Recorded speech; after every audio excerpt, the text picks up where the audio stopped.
नमस्कार मंडळी, चैत्राज किचनमध्ये सर्वांचं खूप खूप स्वागत आहे। आज आपण परत एक वेगळ्या प्रकारच्या पुऱ्या बनवणार आहोत। तुम्ही म्हणाल ही सारखी पुऱ्याच दाखवते, पण खरं सांगू का, मला वेगवेगळ्या प्रकारच्या पुऱ्या बनवायला आणि त्या रेसिपी शेअर करायला खूप आवडतात। तर आज आपण कोथिंबिरीच्या देठापासून पुऱ्या बनवणार आहोत। परवाच्या दिवशी लेमन कोरिएंडर सूप बनवताना मी तुम्हाला सांगितलं होतं की या कोथिंबिरीची देठं मी कायम ठेवून देते, जेणेकरून ते आमटी करताना, रस्सम करताना, सारात या काड्या घातल्या तर त्याचा स्वाद वाढतो, शिवाय त्याची चटणी पण छान लागते। तर आज ही कोथिंबिरीची देठं वापरून आपण पुऱ्या बनवणार आहोत। तर त्याकरता काय काय साहित्य लागेल ते आता आपण बघूयात।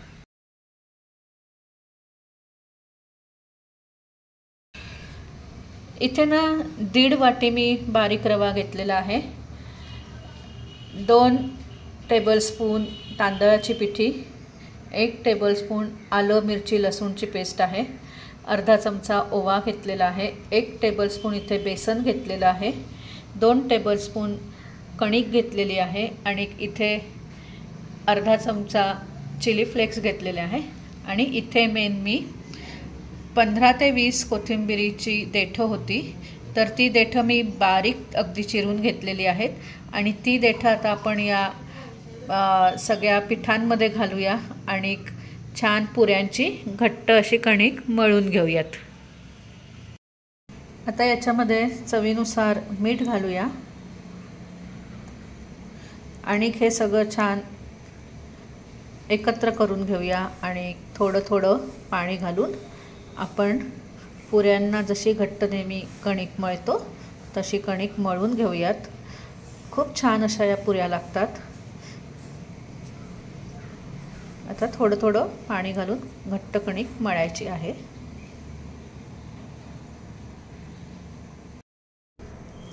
आता याच्यामध्ये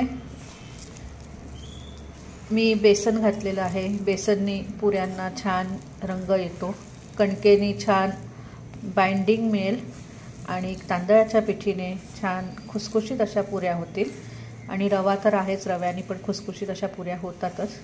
तर आता हे छान मी मळून घेत आहे।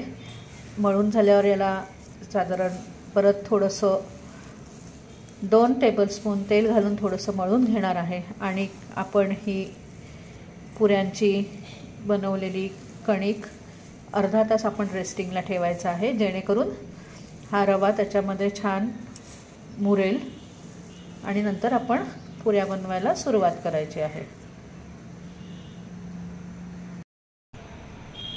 कणिक मळून झालेली आहे, आता आपण ही रेस्टिंगला ठेवून देऊयात।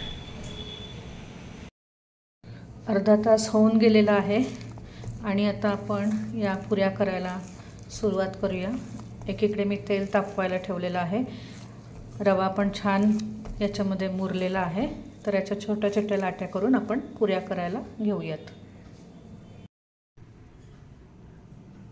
छोट्या लाट्या करून नेहमीप्रमाणे पुऱ्या लाटून घ्यायच्या आहेत।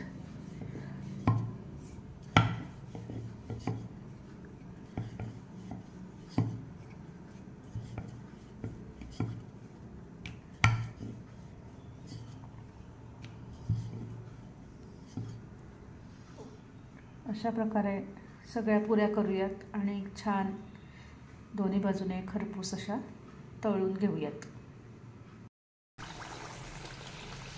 तेल तापलेलं आहे, त्याच्यामध्ये आता आपण सगळ्या पुऱ्या छान तळून घेऊयात।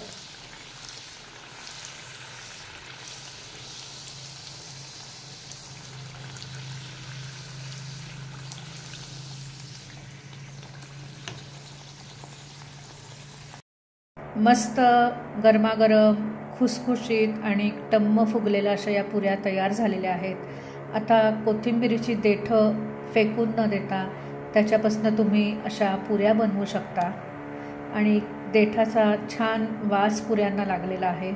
तेव्हा तुम्ही ही रेसिपी नक्की करून बघा आणि तुम्हाला आवडली का ते मला जरूर कळवा। धन्यवाद।